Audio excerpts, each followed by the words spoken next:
Hello viewers, welcome to AVIC knowledge hub. So நம்ம இன்னைக்கு என்ன பார்க்க போறோம் அப்படின்னா குடியுரிமையை பத்தி தான் பார்க்க போறோம். ஸோ நம்ம ஏற்கனவே பகுதி ஒண்ணுல வந்துட்டு பார்த்தோம் அப்படின்னா விதி ஒண்ணுல இருந்து விதி 4 வரைக்கும் என்னன்னு சொல்லி நம்ம டீட்டெயிலாவே பார்த்துட்டோம். ஸோ நம்ம வந்துட்டு பார்த்தோம் அப்படின்னா பகுதி 2ல விதி 5ல இருந்து 11 வரைக்கும் கொடுத்துருக்காங்க. இன்னைக்கு நம்ம வந்து விதி 5 விதி 6 2 விதி தான் பார்க்க போறோம். ஸோ ஃபர்ஸ்ட் என்ன அப்படின்னா விதி 5 என்னன்னு சொல்லி நம்ம பார்த்துருவோம். ஸோ விதி 5ல என்ன சொல்றாங்க, உறைவிடத்தின் அடிப்படையில் பார்த்தோம் அப்படின்னா குடியுரிமை தர்றதை பத்தி சொல்றாங்க. ஸோ உறைவிடம் அப்படின்னு சொல்றப்போ இந்தியா வந்துட்டு பார்த்தோம் அப்படின்னா உறைவிடமா இருக்கணும். அதுக்கப்புறம் கீழே சொல்லக்கூடிய இந்த 3 கண்டிஷன்ஸ் வந்துட்டு ஃபில்ஃபில் ஆகணும். அப்போதான் இந்திய குடியுரிமை கிடைக்கும். விதி 5 அடிப்படையில இந்திய குடியுரிமை கிடைக்கும் அப்படின்னு சொல்றாங்க. ஸோ ஃபர்ஸ்ட் என்ன அப்படின்னா இந்தியால கண்டிப்பா பிறந்திருக்கணும். சரிங்களா? ஃபர்ஸ்ட் கண்டிஷன் என்ன சொல்றாங்க, இந்தியால பிறந்திருக்கணும். அப்படி இல்லை அப்படின்னா பெற்றோர்களில் யாரேனும் ஒருவர், என்னுடைய அப்பாவோ அம்மாவோ இந்தியால பிறந்திருக்கணும். அதுவுமே இல்லை அப்படின்னா இந்திய அரசியலமைப்பு சட்டம் நடைமுறைக்கு வந்த அந்த நாள் ஜனவரி 26 1950 இருந்து இம்மீடியட்லி பிஃபோர், அதாவது சரியா அந்த நாள்ல இருந்து ஒரு 5 ஆண்டுகளுக்கு முன்பு வந்துட்டு பார்த்தோம் அப்படின்னா நான் வந்து இந்தியால வசிச்சுட்டு இருக்கணும். அதாவது 5 ஆண்டுகளுக்கு முன்புல இருந்து நான் வந்துட்டு பார்த்தோம் அப்படின்னா இந்தியால வந்து ஒரு ஆர்டினரி ரெசிடென்டா இருந்திருக்கணும். அப்பதான் வந்துட்டு எனக்கு வந்து விதி 5 அடிப்படையில இந்திய குடியுரிமை கிடைக்கும் அப்படின்னு சொல்றாங்க. நல்லா புரிஞ்சுக்கணும். ஸோ கம்பல்சரி இந்தியா வந்துட்டு டொமிசிலா இருக்கணும். அட் த சேம் டைம் இது எல்லாமே ஃபில்ஃபில் ஆகணும் அப்படின்னு அவங்க சொல்லல. ஏதாச்சும் ஒண்ணு, இதுல ஏதாச்சும் ஒண்ணு வந்து பார்த்தோம் அப்படின்னா ஃபில்ஃபில் ஆனாலே போதும் அப்படின்னு சொல்றாங்க. நம்ம குழப்பிக்க கூடாது. சரிங்களா? ஸோ இது விதி 5. ஸோ விதி 6 என்ன சொல்றாங்க அப்படிங்கிறத பார்த்துருவோம். ஸோ விதி 6 பொறுத்த வரைக்கும் பார்த்தோம் அப்படின்னா நம்மளுடைய இந்திய சுதந்திர போராட்டம் நடந்தப்போ வெள்ளையன் கிட்ட வந்துட்டு நம்ம அடிமைப்பட்டிருந்தோம். ஸோ வெள்ளையனை வந்துட்டு ஆங்கிலேயனை வந்து நம்ம நாட்டை விட்டு அனுப்புறப்போ நாடு 2ஆ பிரிஞ்சது.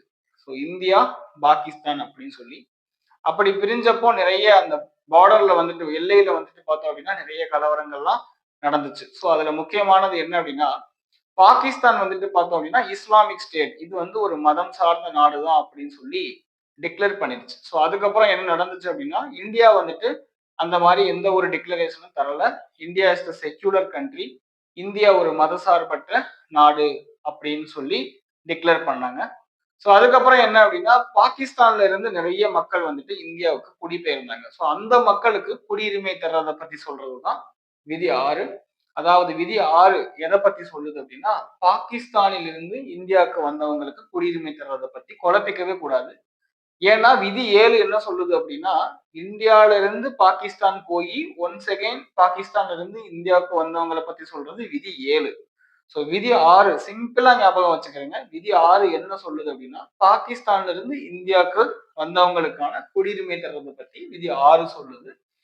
ஸோ என்ன அப்படின்னா இப்போ நான் இருக்கேன் அப்படின்னா நான் வந்துட்டு ஒரு அன்டிவைடட் இந்தியால பிறந்திருக்கணும். பாகிஸ்தானும் இந்தியாவும் பிரியறதுக்கு முன்னாடியே வந்துட்டு பார்த்தோம் அப்படின்னா அந்த இந்தியால நான் பிறந்திருக்கணும். அப்படி நான் இல்லை அப்படின்னா என்னுடைய தாயோ தந்தையோ பாகிஸ்தானும் இந்தியாவும் பிரியறதுக்கு முன்னாடி அந்த அன்டிவைடட் இந்தியால பிறந்திருக்கணும். அப்படி அவங்களும் இல்லை அப்படின்னாலுமே கிராண்ட் ஃபாதர், அதாவது தாய் வழி தாய் தந்தையோ தந்தை வழி தாய் தந்தையோ அன்டிவைடட் இந்தியால பிறந்திருக்கணும். சரிங்களா? ஸோ இது வந்துட்டு கண்டிஷன். ஸோ அப்படி பிறந்து நான் வந்து பார்த்தோம் அப்படின்னா பாகிஸ்தான்ல இருந்து இந்தியாவுக்கு வந்திருக்கேன் அப்படின்னா குடியுரிமை வாங்கிக்கலாம். ஸோ நல்லா புரிஞ்சுக்கணும். நானோ இல்லை என்னுடைய பெற்றோர்களோ இல்லை என்னுடைய பெற்றோர்களின் பெற்றோர்களோ அன்டிவைடட் இந்தியால பிறந்திருக்கணும். பிறந்து நான் வந்துட்டு பார்த்தோம் அப்படின்னா பாகிஸ்தான்ல இருந்து இந்தியாவுக்கு வந்திருந்தேன் அப்படின்னா நான் குடியுரிமை வாங்கிக்கலாம். ஆனா அதுலயும் ஒரு கண்டிஷன் சொல்றாங்க. இந்த டேட் ரொம்ப முக்கியம். ஸோ ஜூலை 19 1948 அப்படிங்கிற டேட் ரொம்ப முக்கியம். ஸோ இந்த டேட்டுக்குள்ள நான் வந்திருக்கணும். புரியுதா? அதாவது பாகிஸ்தான்ல இருந்து நான் இந்த கண்டிஷன்லாம் ஓகே. நான் வந்து பார்த்தோம் அப்படின்னா அன்டிவைடட் இந்தியால பிறந்திருக்கேன். ஏதோ லாகூர்லயோ கராச்சிலயோ எங்கேயோ பிறந்திருக்கேன். இல்லைன்னா என்னுடைய பெற்றோர் யாராச்சும் வந்துட்டு பார்த்தோம் அப்படின்னா மேற்கு பஞ்சாப்லயோ இல்ல லாகூர்லயோ கராச்சிலயோ எங்கேயோ பிறந்திருக்காங்க.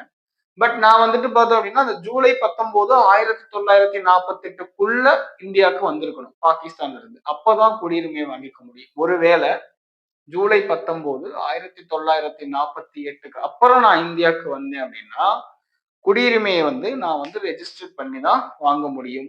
அப்படி நீங்க ரெஜிஸ்டர் பண்ணி வாங்கணும் அப்படின்னாலுமே இந்தியால 6 மாத காலம் வந்துட்டு நீங்க ஒரு ஆர்டினரி ரெசிடென்ட்டா இருக்கணும். இந்தியால 6 மாதம் நீங்க வசிக்க வேண்டும். அதுக்கப்புறம் தான் உங்களுக்கு குடியுரிமை கிடைக்கும். ஸோ இப்படி விதி 5, விதி 6 அப்படிங்கிறத நம்ம பார்த்திருக்கோம்.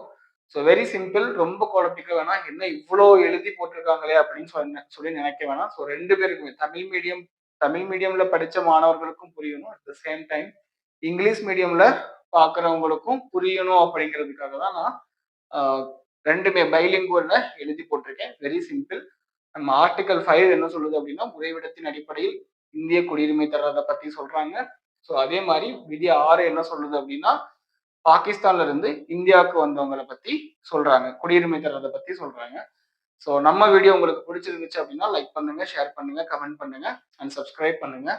தேங்க்ஸ் ஃபார் வாட்சிங்.